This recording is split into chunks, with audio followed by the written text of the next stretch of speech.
สบายดีพี่น้องสบายดีกับทักทายสบายดีต้อนรับเข้าสู่ช่อง YouTube บ่าวสะค่ำชาแนลพี่น้องอันนี้สิเป็นเทียงน้อยพี่น้องเรียกว่าเฮือนน้อยเทียงน้อยคอยนางพี่น้องเพิ่นคอยอันนั้นได้พี่น้องคอยนางหรือว่าคอยเมียเพิ่นไปกรุงเทพพี่น้องอันเด็กเพิ่นสินอนอยู่ในนี่ดอกอันนี้นะเทียงน้อยคอยนางเพิ่นว่ามื้อนี้ก็เลยถ่ายคลิปให้เบิ่งนอนเฒ่าอยู่2 ปีได้พี่น้องอันนี้เทียงน้อยคอยนางแต่ผู้เจ้าเพิ่นไปแล้วเมื่อเลย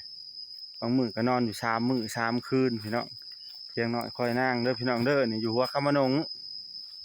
เทียงน้อยคอยเมียแหละพี่น้องเห็นดิเทียงเพิ่นนอนเผาอยู่ได้พี่น้องอันนี้สิเป็นบริเวณอันเดิน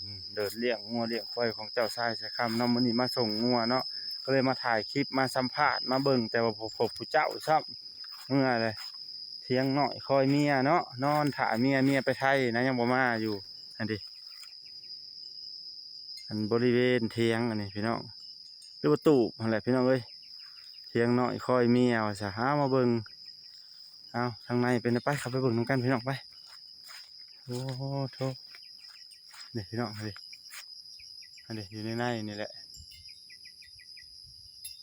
ลงหมดเลยสิบ่ได้อันทายให้เบิ่งหมดดอกพี่น้องเทียงน้อยคอยเมียนอนถามเมียไปไท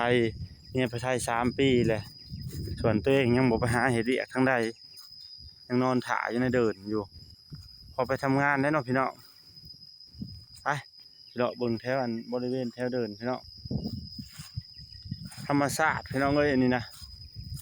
กุ้งไม่ดูมีต้นไม่ดูเนาะพี่น้องราคาเท่าไรพี่น้องไม่ดูจังปุ๊บทางบ้านพี่น้องนี่ทางบ้านบ่าวใช้คำชาแนลขึ้นมาราคาตกแท้ไม่ดูต้นละ2,000 บาทยังบ่มีพอได้ซื้อได้พี่น้องหน้า20หน้า25หน้า30นะต้นละ2-3 พันยังมีพอได้ซื้อกับทางยากนะอันนี้ยากได้พี่น้องบอกจะข้ามชาแนลนั่นก็ดียากจะขายใหม่ก็ยากใช่ราคามันถืออันที่เป็นเดินของเอื้อยนวลเนาะไปพี่น้องไปสิพาไปเบิ่งอันนะพี่น้อง